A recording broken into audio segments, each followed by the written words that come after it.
लोगों को समाज में नाम और सम्मान बनाने के लिए काफ़ी मेहनत करनी पड़ती है। जरा सोचिए, अगर आपके नाम और सम्मान पर कोई कीचड़ उछालेगा तो आपको कैसा लगेगा। हमारे देश में किसी के नाम और उसके सम्मान के साथ खिलवाड़ ना हो, इसके लिए एक सख्त कानून बनाया गया है। इस कानून के तहत आप अपने सम्मान की रक्षा के लिए न्यायालय का दरवाज़ा खटखटा सकते हैं। इसके अलावा आपके सही साबित होने पर आप उस व्यक्ति को सजा दिलवा सकते हैं जिसने आपके खिलाफ झूठी या अपमानजनक टिप्पणी की है। चलिए अब डिस्कस करते हैं कि आखिर मानहानि का मतलब क्या होता है। तो मानहानि का अर्थ होता है किसी के मान का हनन करना, किसी के लिए जानबूझकर गलत बातें फैलाना, चाहे वह लिखकर की गई हो या फिर बोलकर की गई हो।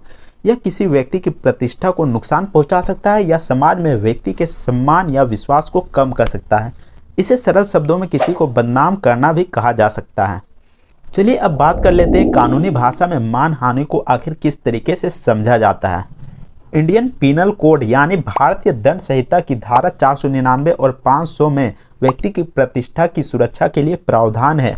आईपीसी की धारा 499 के अनुसार किसी के विषय में अपमानजनक टिप्पणी करना, किसी के खिलाफ दुष्प्रचार करना, झूठी बात फैलाना, उसके मान सम्मान के खिलाफ कुछ लिखना, छापना या छपवाना मानहानि माना जाता है। चलिए अब बात करते हैं आखिर किस प्रकार किया जाता है मानहानि की कार्रवाई। मानहानि की कानूनी मामले में कड़ी कार्रवाई की जाती है। इसके तहत भारत का कोई भी ऐसा व्यक्ति जिसकी प्रतिष्ठा या मान सम्मान की हानि हुई हो, वो सीआरपीसी की धारा 499 के अंतर्गत उस व्यक्ति के खिलाफ आपराधिक मुकदमा दायर कर सकता है। आपको बता दो कि मानहानि का मुकदमा केवल एक व्यक्ति पर ही नहीं बल्कि इसमें शामिल अन्य व्यक्तियों या समूह पर दायर किया जा सकता है।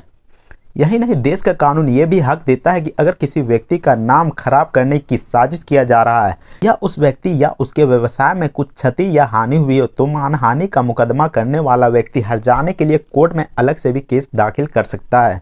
चलिए अब बात करते हैं कि आखिर मानहानि का शिकायत कैसे कर सकते हैं। मानहानि की शिकायत करने के लिए शिकायतकर्ता को मानहानि करने वाले के खिलाफ वकील के माध्यम से मानहानि संबंधित सभी दस्तावेजों और सबूतों के साथ कोर्ट में लिखित शिकायत दर्ज करवानी पड़ती है।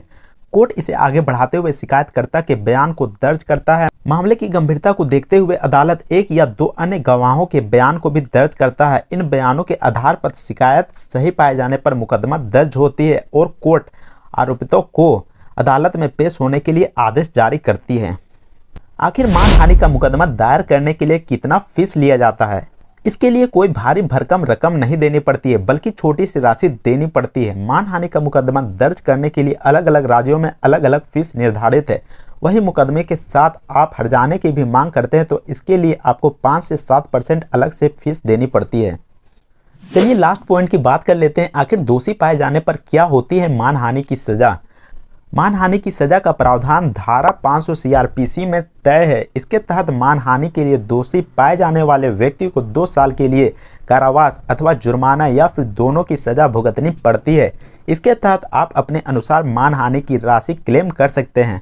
आपको अपने मन अनुसार क्लेम की हुई राशि तभी मिलेगी जब यह सिद्ध हो जाएगी कि आपके द्वारा लगाया गया मानहानि का मामला सामने वाले पर सही है।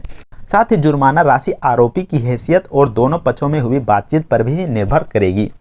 तो दोस्तों, अगर आपको यह वीडियो और जानकारी पसंद आती है तो वीडियो को लाइक कीजिएगा, चैनल को सब्सक्राइब कीजिएगा। मिलते हैं नेक्स्ट वीडियो में, तब तक के लिए जय हिंद, वंदे मातरम।